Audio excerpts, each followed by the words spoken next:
Good day to you. The next chapter that we're going to look into is industrial relations processes.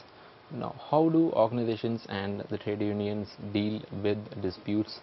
What are the different elements involved? How do you effectively bring about solutions?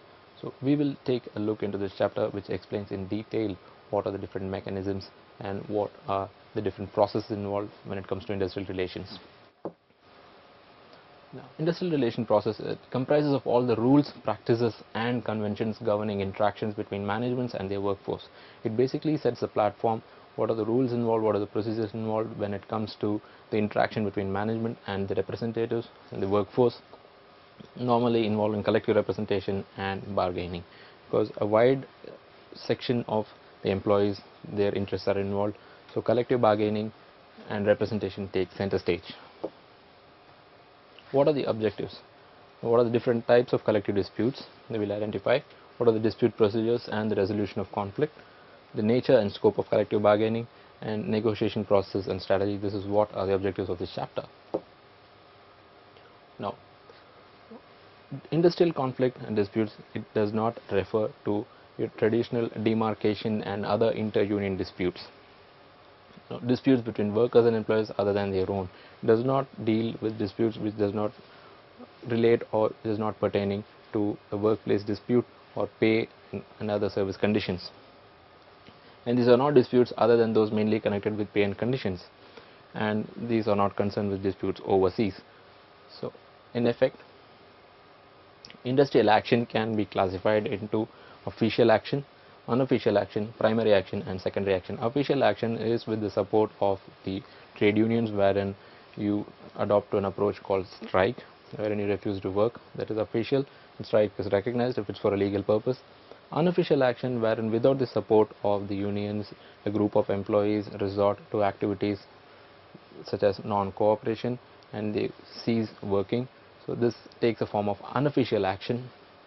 And primary action is against the party directly involved, say the employees strike work against a particular, the management, the employer who is involved in the issue directly. And secondary action is when a supplier is involved, or for example any third party is involved and the action is taken so as to bring about a solution to the problem, wherein the party behind the cause of the problem is external to the management and the workforce. But these are the four different types of industrial actions which can happen. Now, what is strike action? You can see is the withholding of labor in the course of a dispute with management. There is an existing dispute with management and the workers express their anguish and disappointment, and their effort is to stop their efforts and show the management that this needs consideration and they are pretty serious about a particular dispute. So this is the foremost and a dangerous weapon in the hands of the labor.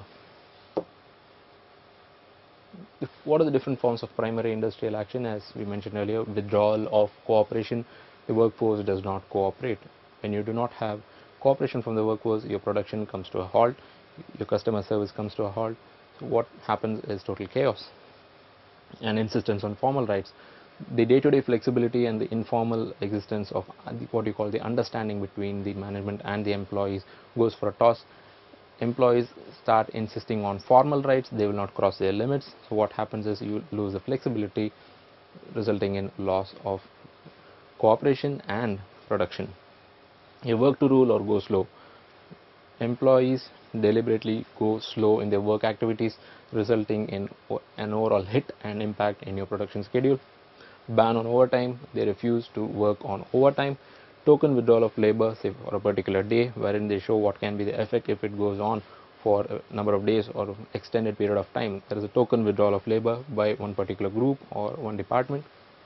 Indefinite strike action, which can really cripple your operations and can send your operation schedule and your productivity in a downward spiral. And picketing, wherein employees from an organization form a line or group outside the premises of the factory or the production units to show their protest. These are the forms of primary industrial action. Now, strikes need to be evaluated in terms of the frequency and the size of strikes and the duration of strikes and what are the real causes of strikes, what really happened. You have to do a root cause analysis, what led to such a scenario and how it can be effectively dealt with to avoid any major situation when it can potentially cripple your operations. Now, to avoid all this, generally employers and the representatives, the trade unions, get into no strike agreements in the form of voluntary agreement between employers and unions, or collective agreements expressly in writing. These are collective agreements signifying the intention of both the parties, identifying the interest and the responsibilities, and it is expressed in writing, and deprives union negotiators of the threat of strike. It no longer gives the representatives of the union a weapon called strike, because you have entered into a no strike agreement for a particular period of time with the management or a group of employers. Now, what are the different dispute resolution procedures available? A meeting of union representative and middle management. These procedures differ depending on the size and complexity of the dispute involved, the number of people involved, and the context of the dispute. First is the meeting of union representative and middle management. This can effectively bring a solution in certain kinds of dispute. Meeting of district union officer and senior management, if it's a potentially bigger level issue. The meeting of regional and the national officials of the union and employers association, if it spans across different, entire segments of industry or a particular region, geographic region, you need to have a wider involvement. Conciliation, then you have mediation, and then you have agreement to abide by the decision of an independent arbitrator. These are different forms of your dispute resolution procedures. Now, what are the different approaches when you have to resolve conflict? First is the win-lose, wherein one party gains and another party loses. Now, one party imposes their views and their strategies, and the final outcome is that they achieve what they want and the other party stands to lose. Second is a lose-lose.